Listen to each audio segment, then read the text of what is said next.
السلام علیکم ورحمۃ اللہ وبرکاتہ۔ آدمی کی سعادت اور اس کی بدبختی کی علامات۔ فقیہ ابو لیث فرماتے ہیں کہ آدمی کی سعادت کی 11 علامات ہیں اور اس کی بدبختی کی بھی 11 علامات ہیں۔ سعادت کی 11 علامات یہ ہیں: نمبر 1، دنیا سے بے رغبتی اور آخرت کی طرف رغبت کرنا۔ نمبر 2، عبادت اور تلاوت قرآن پاک کی کثرت کرنا۔ نمبر 3، فضول باتوں سے احتراز۔ نمبر 4، نماز کا اپنے اوقات پر خصوصی اہتمام۔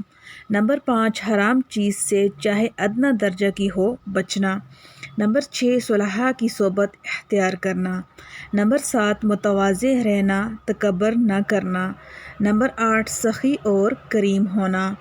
نمبر 9، اللہ کی مخلوق پر شفقت کرنا۔ نمبر 10، اللہ کی مخلوق کو نفع پہنچانا۔ نمبر 11، موت کو کثرت سے یاد کرنا۔ اور بدبختی کی علامات یہ ہیں: نمبر 1، مال کے جمع کرنے کی حرص۔ نمبر 2، دنیاوی لذتوں اور شہوتوں میں مشغولی۔ نمبر 3، بے حیائی کی گفتگو اور بہت بولنا۔ نمبر 4، نماز میں سستی کرنا۔ نمبر 5، حرام اور مشتبہ چیزوں کا کھانا اور فاسق فاجر لوگوں سے میل جول۔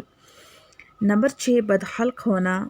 نمبر 7، متکبر اور فخر کرنے والا۔ نمبر 8، لوگوں کے نفع پہنچانے سے یکسو رہنا۔ نمبر 9، مسلمانوں پر رحم نہ کرنا۔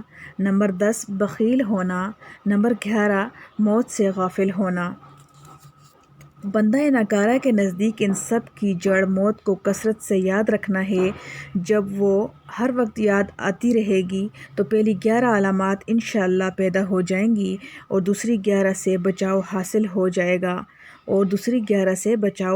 ہو جائے گا۔ حضور اقدس صلی اللہ علیہ وسلم کا حکم ہے کہ لذتوں کو توڑنے والی موت کو کثرت سے یاد کیا کرو۔ مشکوٰۃ۔ الحمدللہ، اللہم احسن عاقبتنا فی الامور کلہا واجرنا من خزی الدنیا وعذاب الآخرہ۔